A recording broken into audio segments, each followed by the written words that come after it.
नमस्कार, GBN 24 news में आपका स्वागत है। मैं हूं आपके साथ राशि। आइए खबरों की शुरुआत करेंगे।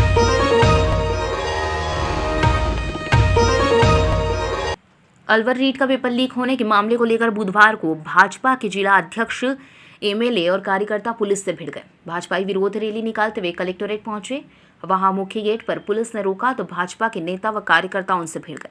करीब 10 मिनट तक पुलिस व भाजपाइयों में खींचतान चली। बैरिकेडिंग से जोर आजमाइश के बाद भाजपा के कार्यकर्ता पुलिस को धक्का देते हुए आगे निकल गए। विरोध प्रदर्शन के दौरान जब पुलिस ने भाजपा के कार्यकर्ताओं को रोका तो जिला अध्यक्ष संजय नरूका, MLA संजय शर्मा, युवा मोर्चा के पूर्व जिला अध्यक्ष जले सिंह सहित सैकड़ों पदाधिकारी व कार्यकर्ताओं का पुलिस से आमना सामना हो गया।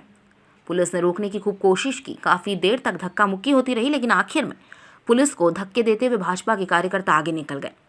जिला अध्यक्ष नरूका ने कहा कि रीट का पेपर आउट हो गया है और अब खुलासा हुआ तो सरकार के नुमाइंदे ही लिप्त हैं। अब मामले की CBI से जांच होनी चाहिए। सरकार बचने का प्रयास कर रही है। गहलोत सरकार विरोध को बर्बरतापूर्वक दबाने का प्रयास कर रही है, जिसे बर्दाश्त नहीं किया जाएगा। बेरोजगारों से ठगी सरकार ने की। अलवर में रेप को एक्सीडेंट बताया जाने लगा। पुलिस ने बल प्रयोग करने की कोशिश की। तब भाजपा के कार्यकर्ता बोले, डंडे मारो। पुलिस को धक्के देते हुए मुख्य गेट से आगे निकल गए। बाद में अधिकतर कार्यकर्ता अंदर चले गए। इसके बाद कलेक्टर को ज्ञापन दिया। ज्ञापन के जरिए भाजपा के जिला अध्यक्ष संजय नरूका व ज्ञानदेव आहूजा ने कहा कि मुखबधिर नाबालिग के लहूलुहान मिलने के मामले में भी पुलिस कुछ नहीं कर सकी, जिससे पूरे प्रदेश में जनता विरोध किया। सरकार हर मोर्चे पर फेल हो गई है। कल जो अमानुषिक तरीके से और गुंडाई और गुंडागर्दी की है गहलोत सरकार ने, और रीट में 30 लाख बच्चे का जीवन बिगाड़ने का जिन्होंने काम किया, मुख्यमंत्री अशोक गहलोत साहब और मंत्री डोटासरा साहब और वर्तमान मंत्री श्रीमान BD कल्ला साहब और श्रीमान सुभाष गर्ग तकनीकी शिक्षा मंत्री, इन लोगों ने, और जो अध्यक्ष रहे बोर्ड के, बाद में इनको टर्मिनेट करना पड़ा बड़ी बेशर्माई से। इनमें सरकार में, राजस्थान सरकार में जरा भी नैतिकता हो तो इनको त्यागपत्र दे करके और घर को लौटना चाहिए, नहीं तो जनता तो अब इनको देगी भिगो करके। और जनता नारा ये भी लगाएगी, सिंहासन खाली करो, कि जनता आती है, अब जनता आ रही है। अब राजस्थान में शायद इनकी 10 सीटें भी नहीं आएंगी और 4 सीटें आएंगी इनकी लाश को उठाने वाले और 1 इनकी हांडी ले जाने वाले।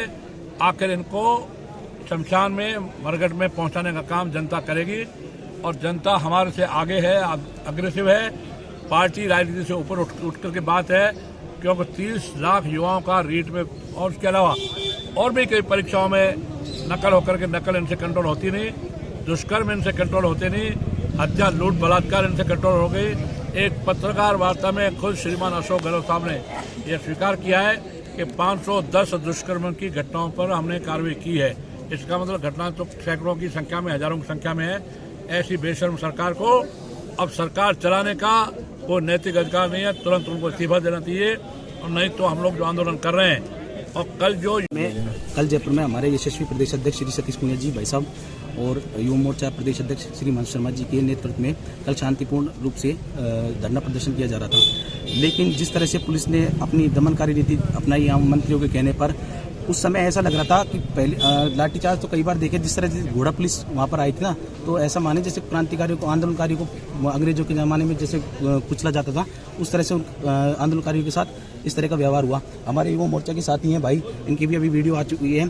इनको बिल्कुल घसीट के, मतलब आप लगाइए 100 मीटर तक इनको घसीट के ले गए हैं। तो जिस तरह से उन्होंने दमनकारी नीति करी थी कि हम रीट जो अब रीट परीक्षा को लेकर किस तरीके की मांग है आपकी? हमारी मांग थी CBI जांच हो, जिसमें जिस तरह से संबंध में आ रहा है कि SOG ने भी माना है कि इसमें पेपर लीक हुआ है। ये मौजूदा सरकार अगर CBI जांच को स्वीकार नहीं करती है तो आगे की क्या रणनीति? आगे उग्र आंदोलन होंगे। आंदोलन नियमित रूप से चलते रहेंगे, क्योंकि ये युवाओं के हक की बात है। 26 लाख अभ्यर्थियों का हक है साहब। कितने लोगों ने किस तरह से अपने देखा था, 4 महीने पहले एग्जाम हुए थे, हमारे युवा मोर्चा के साथियों ने उनके भोजन की व्यवस्था करी थी, रुकने की व्यवस्था करा रहे थे। तो इस तरह से लोग बेचारे आ रहे थे और उनके साथ छल करा जो।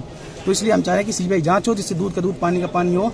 और जिस तरह से ये युवाओं के साथ ये सरकार हर बार छल करती जा रही है, तो उनको पता लगे अब सरकार की उल्टी गिनती शुरू हो चुकी है। क्या नाम है, क्या पद है आपका? तरुण जैन,